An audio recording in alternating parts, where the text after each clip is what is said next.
Buenos días, me presento, soy la alumna Paula María Martínez Sandoval, de matrícula 2157422 del grupo 403 y bueno, de la materia de Estudios Regionales de América con la profesora Anaí Marcela Támez Rodríguez.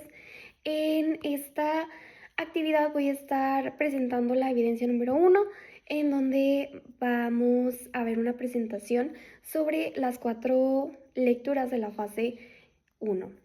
Quiero abrir un paréntesis para mencionar que voy a estar volteando hacia este lado, ya que de este lado tengo mi iPad y me voy a estar utilizando la presentación como material de apoyo para que no haya malentendidos en la presentación. En esta ocasión vamos a ver y a comprender 4 temas que nos van a estar hablando prácticamente del continente de América, en cómo este empezó y cómo se fue transformando hasta llegar al continente que conocemos hoy en día.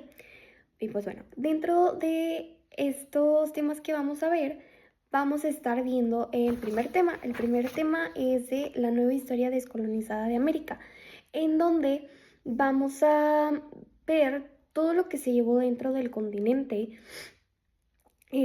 con las primeras civilizaciones que tuvieron lugar en este.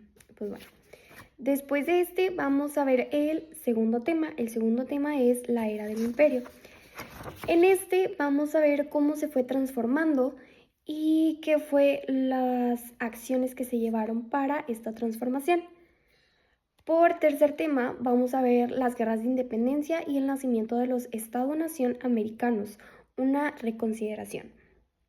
Pues bueno, en este tercer tema vamos a estar viendo más la relación, o bueno, mejor dicho, la interacción, entre los estados que están dentro del continente americano, donde vamos a estar viendo sus nacimientos y los conflictos que se vieron dentro de este para llegar a ser un estado-nación. Y pues bueno, ya pasando hacia el último tema, vamos a ver las relaciones internacionales de México en el siglo XIX, de la independencia formal a la actualización de la independencia.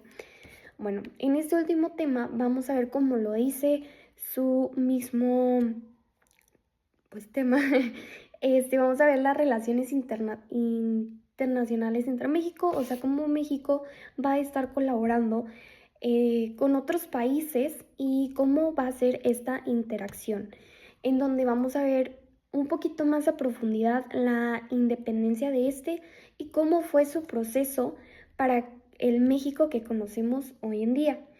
El tema número 1, el cual es la nueva historia descolonizada de América. Y pues bueno, en este vamos a empezar que este primer tema la verdad está muy bueno porque hace debatirte de lo que te han enseñado con lo que estamos viendo en esta nueva información.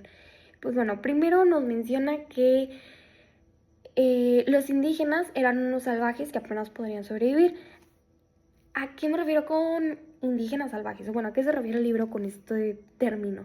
Este término lo acuñó los europeos para referirse a los indígenas americanos como una serie inferior a ellos. Bueno, no una serie, sino una clase inferior a ellos, una raza, por así decirlo, inferior a ellos, que no tenía nada que aportar a la sociedad, lo cual es completamente erróneo, ya que como vamos siguiendo la lectura, se nos menciona que en realidad ellos tenían muchísimo que aportar y con sus civilizaciones hubo, muchas innovaciones que ayudaron a los proyectos que se están haciendo incluso actualmente. Pues bueno, vamos a seguir un poquito más en que, bueno, resulta que las investigaciones que se realizaron en la lectura nos dicen que América estaba muy poblada, incluso más que Europa en su momento. Ok, en esto se nos menciona que alrededor de 90 a 120 millones de personas eran las que habitaban en el continente americano, mientras que si juntabas a España y a Portugal, siquiera llegaban al 10 millones de personas habitando en el continente europeo, lo cual, si lo podemos analizar estadísticamente, se ve que hay una gran diferencia incluso en el nivel de población que tiene cada uno de estos, en donde, bueno, si ya lo analizamos un poco más a fondo, con el entendimiento de la lectura, podemos ver que esta diferenciación es incluso más grande que solamente un número, ya que también vemos en la manera cultural y lingüística. Por ejemplo, en el continente americano había 180 familias lingüísticas, mientras que en el continente europeo solamente eran 8 familias lingüísticas las que se tenían en ese tiempo. Y bueno, también se nos llega a incorporar a que estos llegaron para poner un nuevo mundo, que pues la verdad no lo podemos tomar de esta manera al momento ya de analizar un poco más la lectura, porque en realidad el continente americano estaba muy avanzado y tenía un gran conocimiento en muchas áreas de contextos, como lo era el suelo, en la alimentación, en la innovación, en el trabajo, que bueno, ahorita más adelante voy a mencionar un poco más exacto a qué me refiero con esto. Y bueno, un ejemplo de esto que les estoy mencionando es Perú, exactamente la ciudad de Caral, en donde esta civilización ya tenía ciudades y ya tenía pirámides 30 siglos antes que los griegos.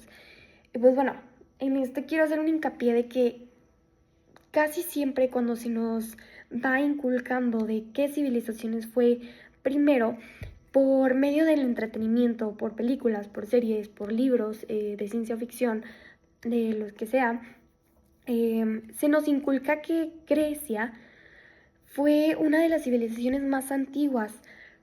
Sin embargo, con estas investigaciones que se realizaron 30 años antes, si no mal recuerdo, 30 años, o sea, hace 30 años, perdón, pudimos ver que no. Una de las civilizaciones más antiguas es una que tenemos dentro de nuestro continente, lo cual eso me parece muy impresionante el saber cómo fue que esto se logró, o por qué esto no se había mencionado antes, o por qué no fue tan relativo, o por qué no fue tan comprendido por las demás personas.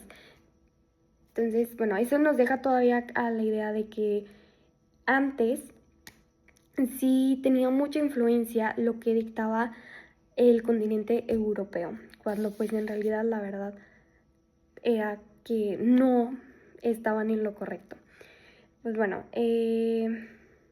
también nos mencionan lo de la Amazonia. Bueno, pues siempre nos dijeron que era una selva completamente natural y que pues la verdad casi nadie sobrevivía a su contexto, ya que pues era muy difícil de sobrevivir y pues el suelo que era muy pobre, entre demás.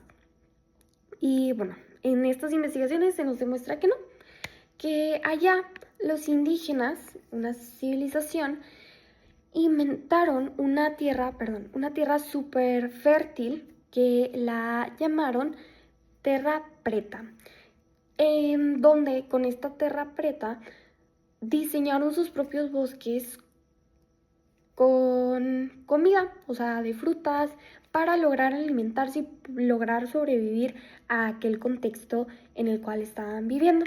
Es decir, crearon un entorno en el que ellos se pudieran adaptar y pudieran vivir dentro de él. También está lo de el maíz, en donde se nos menciona que el maíz no nació solo, fue de hecho un milagro de la ingeniería genética que se implementó en los pueblos de Mesoamérica alrededor de unos 6.000 años atrás. Entonces, bueno, la verdad es que esta innovación es muy importante, ya que la vemos hoy en día y probablemente en muchísimos más siglos después, ya que como mexicana o como el país de México, somos muy dependientes a este recurso natural o bueno, implementado hace muchos años atrás, ya que con él nos subastamos para la gastronomía nacional que nos identifica como país. También tenemos tecnologías como es el LIDAR. Este nos permitió ver la ciudad de Tikal, que está ubicada en Guatemala, en donde era muy grande, donde tenía súper carreteras y sistemas de riego que apenas estamos intentando de entender el día de hoy, y que incluso hay investigaciones para que se puedan implementar en la actualidad. Segundo tema, el cual es la era del imperio. En este voy a explicar de lo que pasó cuando llegaron los españoles al continente americano. Muchas veces se nos cuenta que Cristóbal Colón llegó, colonizó y ya. No se nos menciona la historia completa o cuál fue la razón por la que Cristóbal Colón llegó hacia el continente, o cuál fue la razón concreta, el por qué llegó hacia el continente. Pues bueno, aquí la verdad es que fue un poco pues revuelto, pero lo voy a intentar explicar. Bueno, en Europa se tenía una crisis de oro. ¿A qué me refiero con esta crisis de oro? En que ellos consideraban de que entre más oro tenían, más poder tenían. Y entonces, bueno, al momento de querer obtener más oro, buscaron más buscaron otra ruta para poder obtener el oro, ya que por la ruta que usualmente utilizaban se había cerrado. Y también por la necesidad de especias, en donde Cristóbal Colón convenció a los reyes católicos de que podía llegar a India. Este término lo utilizaba Cristóbal Colón para referirse a Asia, específicamente a China y a Japón. Él buscaba llegar a India por otra ruta, como lo mencioné. Lo curioso es que cuando llegaron a la India, no fue lo que se esperaban, ya que llegaron a otro continente, a otro lugar. Y bueno, lo curioso aquí es que cuando llegaron hubo un choque de culturas, o pues de expectativas también, ya que los españoles venían con una mentalidad de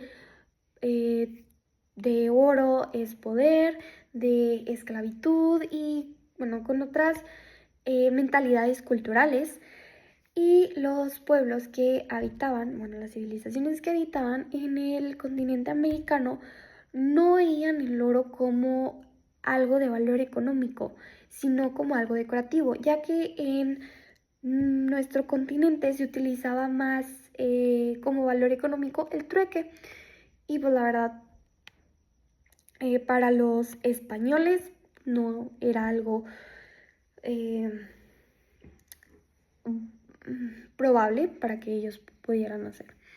Bueno, algo que me llamó mucho la atención de la lectura es que no solamente fue una guerra de soldados, ya que aunque España tenía armas que superaban a las de nuestro continente, eran menor en grupo. Sin embargo, esto no fue lo que de verdad exterminó a la gente en ese conflicto, sino fue las enfermedades, las enfermedades, los virus, las bacterias que se contagiaron entre ellos mismos. Entre estos pues tenemos la viruela y el sarampión, que pues hicieron que mucha gente de ambos continentes sufrieran pérdidas. En donde se tiene que hubo una pérdida mayor por parte del continente americano. Bueno, en este tema también encontramos el tema de la enmienda, en donde se suponía que los españoles debían educar a los indígenas en la fe, o sea, en la religión, pero terminó siendo una forma, una manipulación de tener trabajadores gratis. Que, bueno, la verdad es que esto causó muchas protestas en este tiempo, que incluso de gente como Bartolomé de las Casas, este fue un personaje importante porque defendió a los indígenas americanos, ya que pues no se le hacía justo este trueque. Al final ellos terminaron utilizando este término de trueque, pero no en lo correcto ni en lo económico, sino en algo de manipulación laboral. Y pues bueno, ya para finalizar, personajes como Cortés, que pues lo tenemos situado en México, o como Pizarro, que lo tenemos situado en Perú, eran tipos que pues la jugaron para lograr ser alguien en este tiempo. El tercer tema, el cual es las guerras de independencia y el nacimiento de los estados nacionamericanos, una reconsideración. Bueno, eh, este también es un tema que nos hace eh, tener fueguito o humito en la cabeza, porque pues es un poco contradictorio a lo que se nos menciona cuando éramos niños, ya que siempre nos mencionaron que los americanos nos, perdón, nos unimos para expulsar a los españoles de nuestras tierras, pero la historia revisionista nos dice que no fue de esta manera. O sea, en la lectura nos menciona que esto no fue en cómo ocurrieron los hechos verdaderamente, sino que para empezar en 1810 ni siquiera existía el concepto de nación mexicana, como lo entendemos hoy. La gente se sentía parte de su ciudad o su providencia, pero todos eran súbditos del mismo rey. Lo más fuerte de esto fue que en realidad esto fue una guerra civil. O sea, eran americanos contra americanos. O sea, todos contra todos prácticamente, pero dentro de nuestro territorio.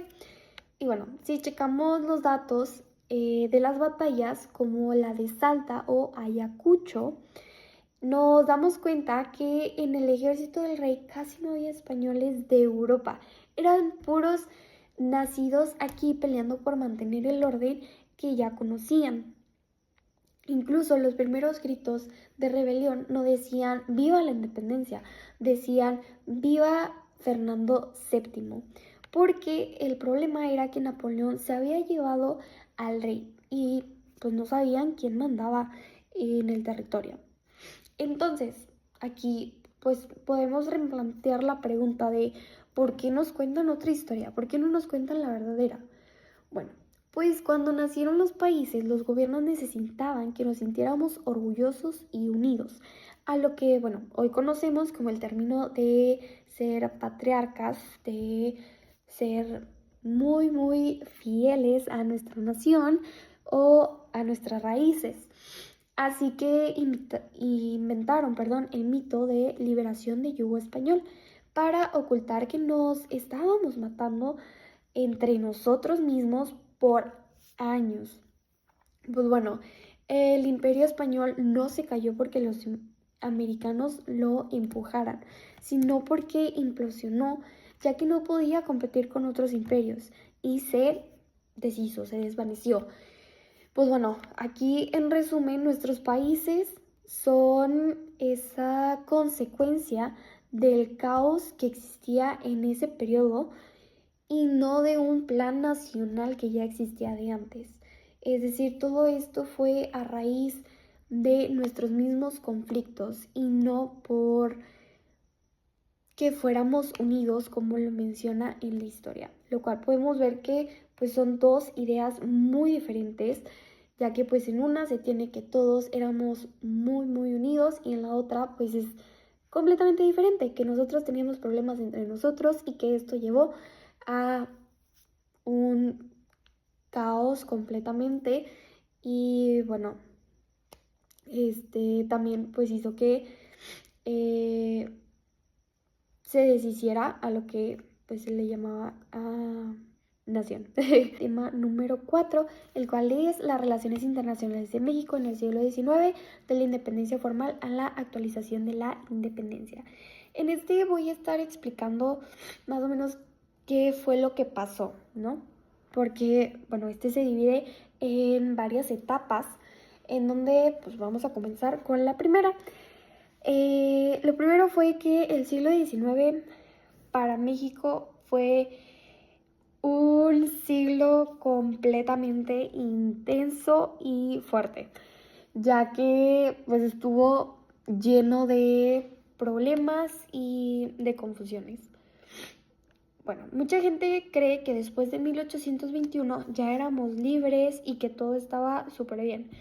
Pero en la lectura nos menciona que cargábamos con una herencia colonial que, pues la verdad, le pesaba muchísimo a México, ya que el país estaba quebrado y, para terminar, los liberales y los conservadores no se ponían de acuerdo en qué tipo de país quería que fuera México.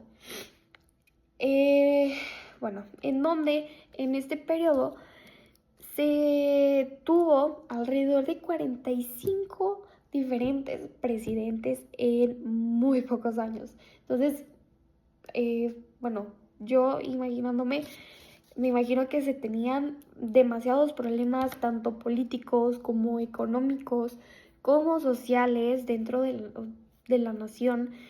Entonces, era todo un problema que pues se juntó y pues claramente pues no salió como quería, ¿verdad? Pues bueno, aquí pues obviamente nuestro país vecino aprovechó que pues todos estaban divididos, que no sabían bien qué estaba pasando con la nación. Y pues bueno, aquí fue donde Estados Unidos realizó una guerra y en esta guerra fue cuando robó y acaparó más de la mitad del territorio mexicano. De todo el territorio mexicano que conocemos tomó la mitad y bueno, es lo que conocemos actualmente como México, ya que pues no pudimos recuperar nada de lo perdido. Y pues bueno, tristemente esto pues fue como quedó México, o sea, de esto tuvieron que aprender para centrarse en tener una organización dentro de la nación, tener una soberanía para que pudieran gobernar correctamente al territorio. Pues bueno, después de esto llegó Benito Juárez. Benito Juárez llegó con las llamadas leyes de reforma. Con esto se intentó modernizar el país y separar la iglesia del Estado, que bueno, para ese tiempo fue un movimiento muy grande y muy controversial, pero bueno, sirvió para crear un gobierno civil. Bueno, ya después de esto aparece Porfirio Díaz. La etapa de Porfirio Díaz es muy interesante y curiosa y problemática, ya que en pues trajo el orden y progreso que tanto le faltaba a México, pero esto lo hizo a base de traer dinero de afuera, o sea, traer dinero de extranjeros, en donde hay que pues ver el lado positivo, pues sí trajo mejoras al país, como trajo ferrocarriles y minas y pues más cosas. Esas fueron las dos como más importantes de su mandato, pero sin embargo, pues bueno, la verdad es que lo acaparó lo malo. El país se volvió demasiado dependiente de economías extranjeras, en donde los extranjeros no tomaban en cuenta realmente a los mexicanos. Aquí, bueno, en la lectura se nos menciona que los mexicanos eran tratados como de segunda en nuestro propio territorio. Entonces, pues ahí vemos que de lo bueno literalmente no hay mucho, ya que lo malo le ganó por muchísimo. Y pues bueno, al final la sociedad, la civilización se hartó de esto y estalló con la revolución de 1910.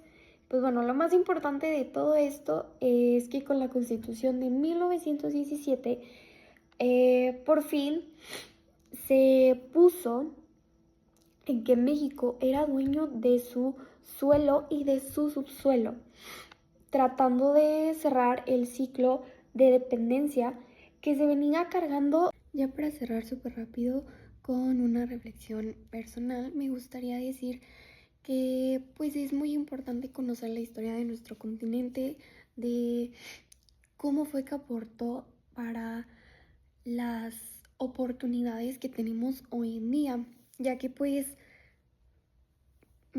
podemos decir que todas las civilizaciones que estuvieron presentes en nuestro continente nos ayudaron a desarrollarnos como sociedades que conocemos hoy en día y a los países que estamos conformados en este continente, no solamente con cultura, sino también con conocimientos como lo es el tecnológico, el científico, el de agricultura, eh, el de ingeniería, entre muchísimos más que, bueno, pues nos ayudan a hacer una mejor sociedad. También me parece muy curioso el cómo hemos crecido como sociedad, ya que no solamente hemos crecido en ámbitos de innovación, sino también de formas de gobierno, de interacción y bueno, pues sí, prácticamente todas estas lecturas me llevan a lo mismo de que pues no nacimos creciendo, ¿no? Vamos aprendiendo de los errores de nuestros antepasados, pero también de las cosas buenas que ellos hicieron y que nosotros podamos aprender de esto. Muchas gracias. Espero, maestra, que le haya gustado mucho mi presentación y pues bueno, eso sería todo de mi parte. Muchísimas gracias por su atención. Soy Paula Marian Martínez Sandoval.